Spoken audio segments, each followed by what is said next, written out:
Good evening, dear friends, and welcome.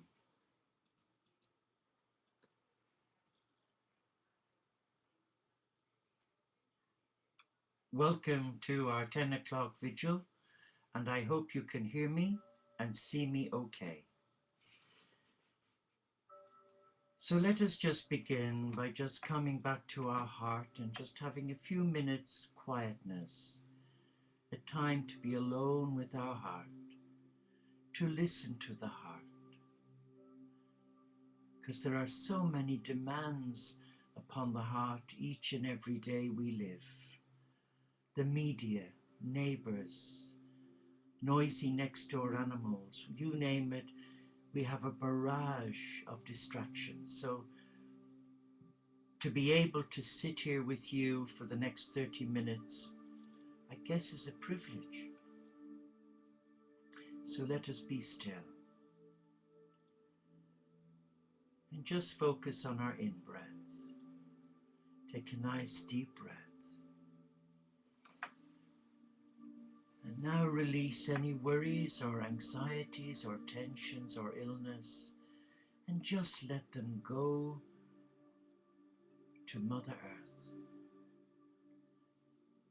And just allow her love come to you, to allow you enjoy some of the beautiful reflections from another great mystic, Thomas Aquinas. So we begin with our entry prayer into our castle, and if you wish to say it after me, then that will be brilliant. And here we are.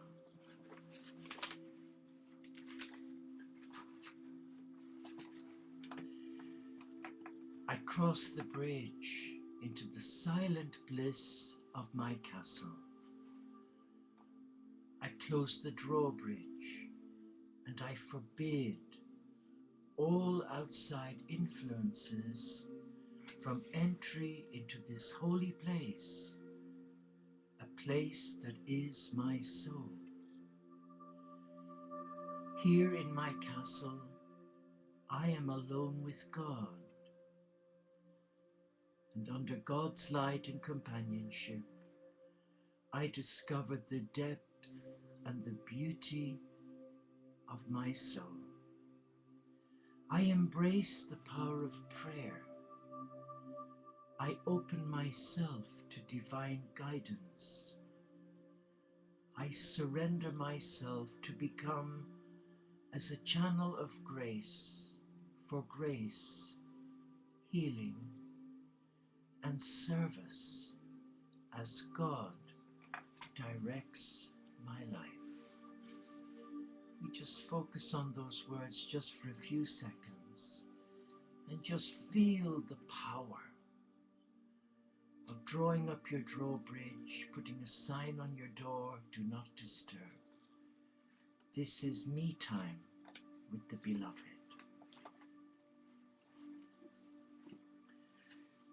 And now we share with you some beautiful reflections from the great Dominican theologian Thomas Aquinas. Every love causes ecstasy. To suffer ecstasy means to be placed outside oneself.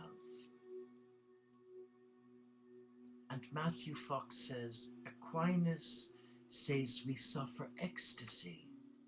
We undergo it. Ecstasy is bigger than us. And that is why it affects us so deeply.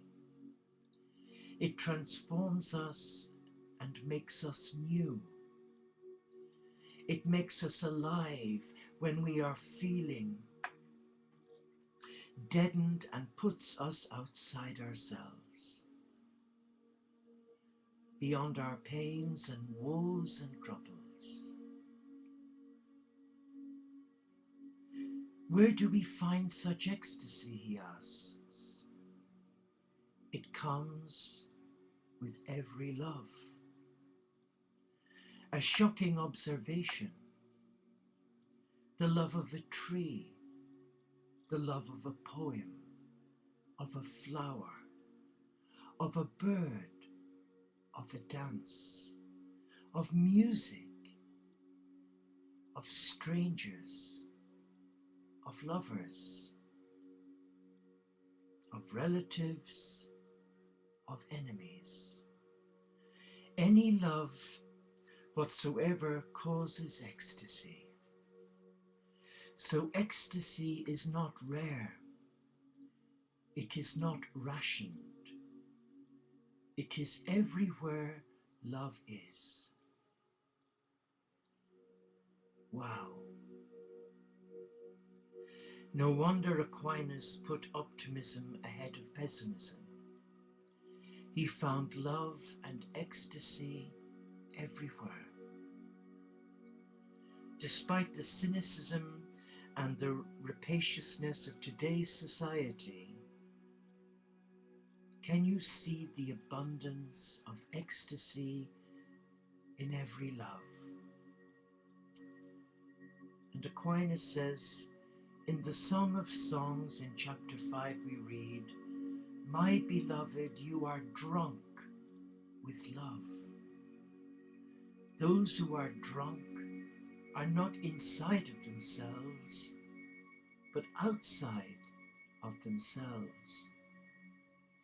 Those who are filled with spiritual gifts, all their intention is carried toward God.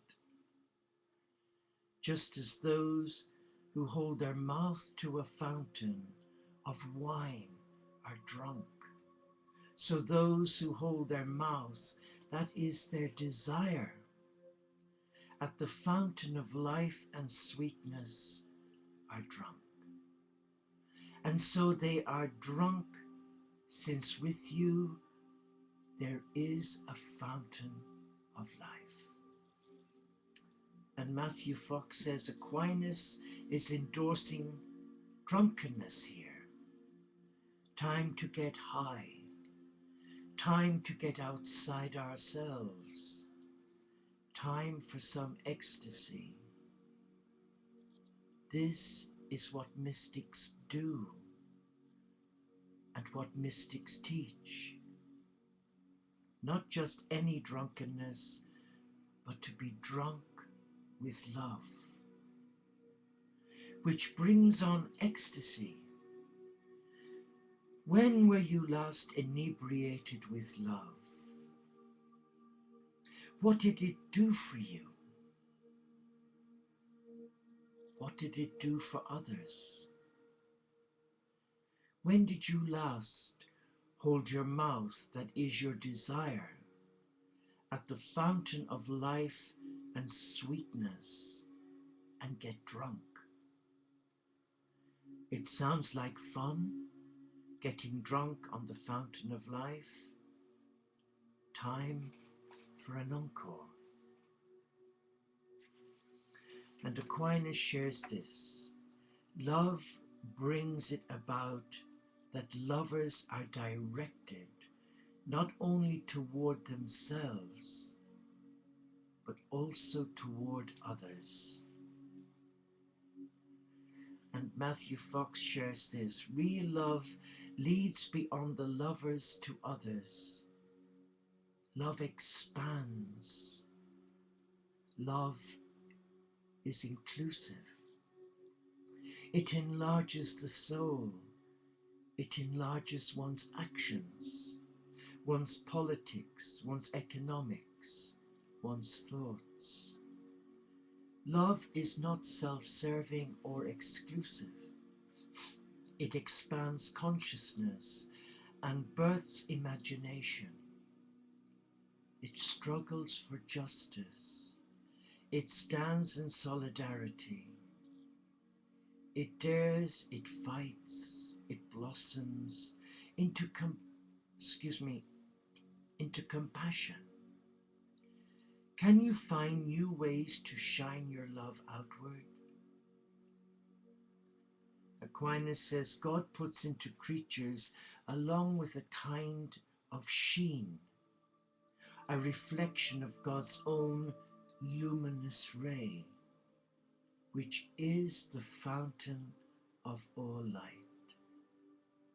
shining reflections of the divine radiance must be understood as the sharing of God's likeness and constitute those beautifying reflections that make beauty in things. Aquinas, like so many other mystics, sees the light of God in all things, not a dull light, but a sheen, a luminous ray. While it is a reflection of God, the fountain of all light, this divine radiance shines from within and is the source of beauty. We are ourselves shining reflections of the radiance. Can you believe that? Try meditating on that. Do you see any and all beauty as divine radiance? Does such a perspective change what you see? Can you share it with others? What journey does it take you on? And again, Thomas Aquinas shares this. God is supersubstantial beauty, and God bestows beauty on all created beings. God is superstantial beauty, and God bestows beauty on all created beings. I am not sure exactly what the supersubstantial beauty is or looks like, but it sounds very great and beyond words. It is so much beauty that it transcends our perception. That's what God is according to Aquinas. Then God bestows beauty on all beings, which means that God certainly must have a different standard of beauty than Hollywood. Can you imagine God as supersubstantial beauty? Does your religion proclaim or promote this idea? Could you spend a day seeing this beauty in every person and creature you meet? How does this alter your understanding of beauty? How does it alter your understanding of beauty?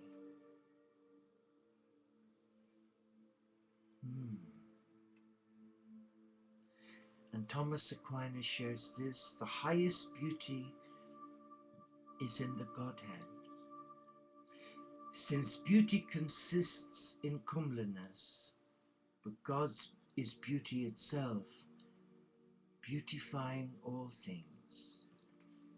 And Matthew says this: very few preachers and very few theologians in the past 300 years have spoken of God as beauty.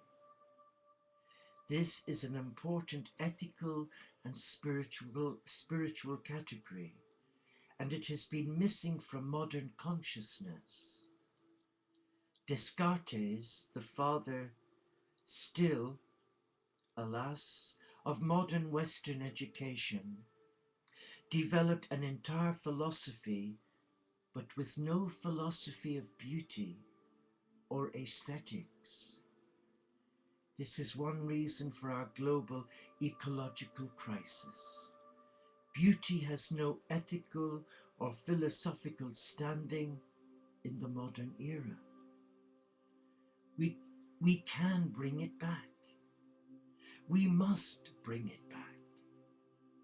Time is running out for humans, and nothing motivates us like beauty. Beauty gets us out of our couch potato-itis. I love that word, couch potato-itis. out of our couches to defend the earth and her beauty. Gaia is beauty itself, beautifying all things. And Thomas Aquinas says, by dwelling on creatures, the mind is inflated to love the divine goodness. We love God and know God in the mirror of God's creatures. Mirror mysticism is seeing every creature as an image or mirror of divinity. Every creature reveals something about God to us. Maybe it is beauty, maybe humor that shines through, maybe simplicity, maybe complexity. With the right eyes of perception, everything reveals something of the divine to us. We meditate on creatures to taste the divine goodness or blessing. We do not have to choose between God and the world, or turn from the world to find God, for we love God and know God in the mirror of God's creatures. Can you learn to do this a little more each day? But Thomas Aquinas says, God is supremely good and therefore supremely generous. Sheer joy is God's, and this demands companionship. Companionship. God's goodness is not limited, it is supreme. It is also generous, indeed supremely generous. Generosity is a divine attribute. For us to develop our generosity is for us to develop our God-likeness. Moreover, the sheer joy of God is the very cause of the universe, since joy demands companionship. Joy seeks to be shared. There, like Aquinas' thoughts on why the universe exists, for the sake of joy. To share joy, God created others, an enlarged community. Community is nothing if it is not a place, space of shared joy. And again, Thomas Aquinas says this, self-love is the form and root of all friendship.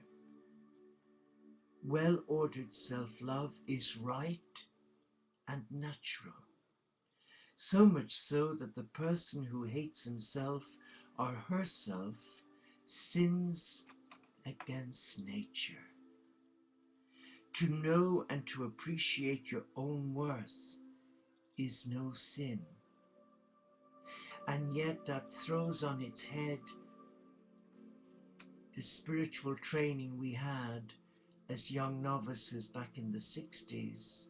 In the monastic life, we were told to despise ourselves, to hate our body.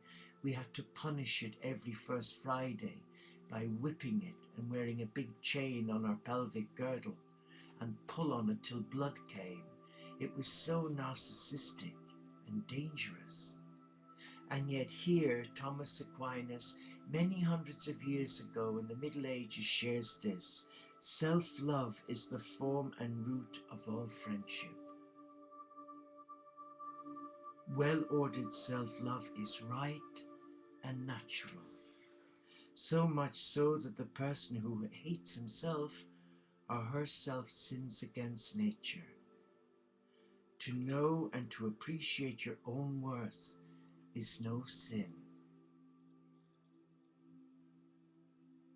That is a revelation. And as Matthew Fox says, some religious teachers build their theologies around the central idea, what a wretched am I? Hating oneself, subscribing to a self-hating theology, is not Aquinas' teaching, and it is not healthy psychology either. Authentic self-love is the very basis of friendship. How can we love others well if we have not learned to love ourselves well? That's poignant for me because I spent many years telling people I loved them but hated myself. And when I came to that realization in prayer, I began to realize I was the hypocrite and I had to do something about it. I had to kneel before God and say, forgive me for harboring old theologies that no longer serve our highest good. Show us an alternative way. And he has, and I'm here. Aquinas goes further. Self-hatred, he says, is a sin against nature. That is strong language. But consider this self-love in the context of the rest of nature. Does any tree or whale, horse or eagle, blade of grass or star hate itself? No.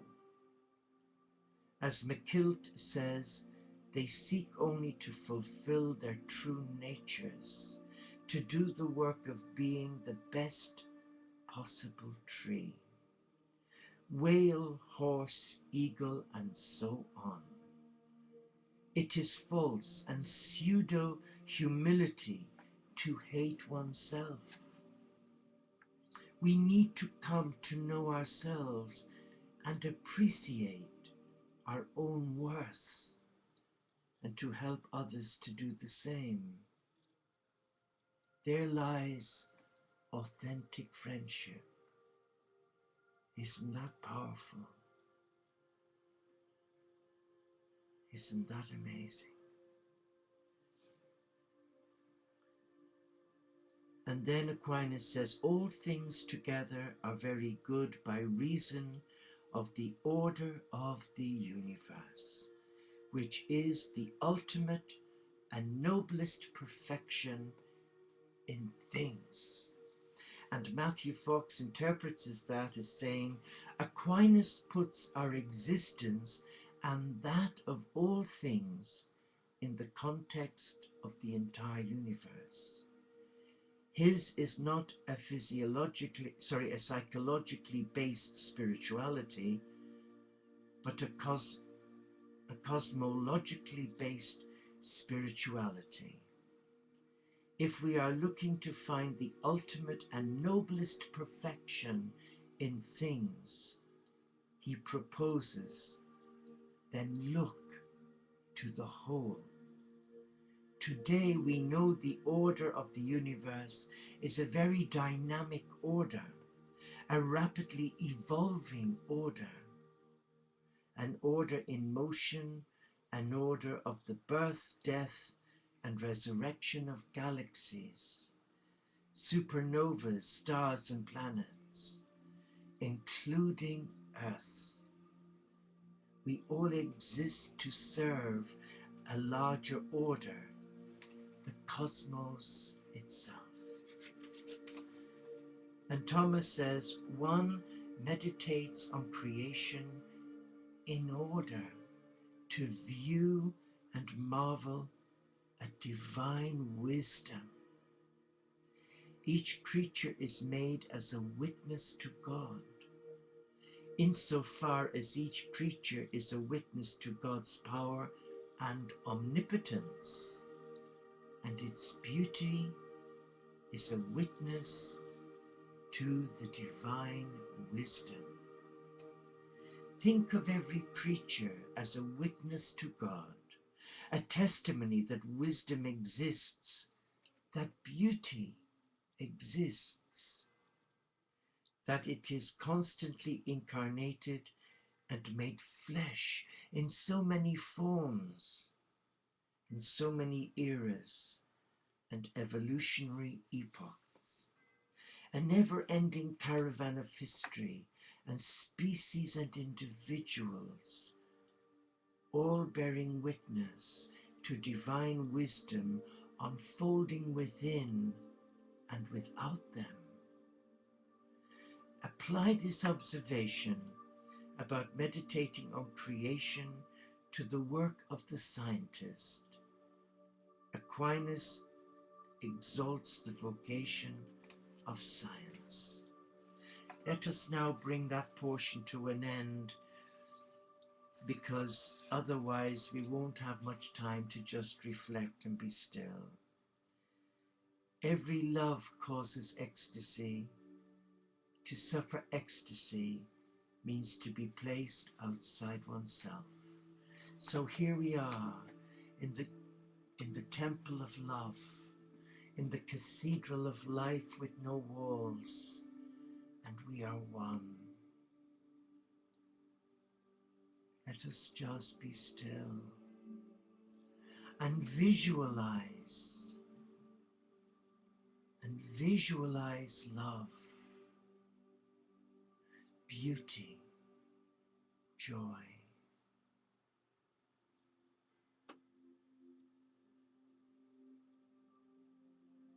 And allow nothing take its place, no substitute.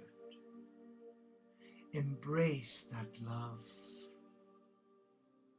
reclaim that love. It is yours by divine birthright. Be still. Be still in the presence of love. Excuse me. And as you relax, you behold the face of the beloved, arms outstretched, calling you to agape, calling you to surrender your heart to divine intimacy, and not to give your power away to others who could abuse it, but to be discerning,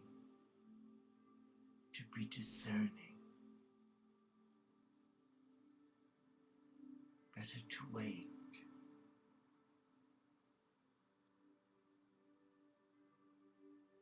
And as you relax here, all is well, for all that is shared in love. And guess what? God is love. God is love. So let us embrace that love. Let that love touch us to our very core and allow us to face anything that is weighing us down.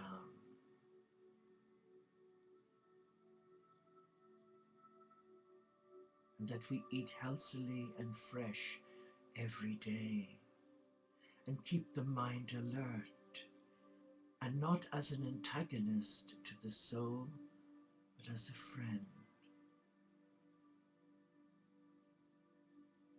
Breathe in the breath of God. Breathe in that love of God. Breathe in all that you are as a child of God. And now we say our exit prayer by the great Teresa of Avila. I am a channel of grace. As I leave my castle, grace surrounds me and grace protects me. I enter my life under the blessing of God, and I remain open to receive guidance from my soul. the gateway to God. Just be still and let nothing cause you disquiet. Nothing. Hold on to the peace of God. Thank you for joining me this evening. I pray that you've gained something from the amazing reflections of the great Christian mystic Thomas Aquinas, and there's more to come. So God bless you. May you sleep well. Namaste, Shalom, Inshallah, Paxet Bonum Om Shanti. Solo di Caritas. Salam Alaikum. And may the peace of all that is sacred to you reawaken you to the I Am presence within and around you. Till the next time, God bless you. Sleep well, Jane.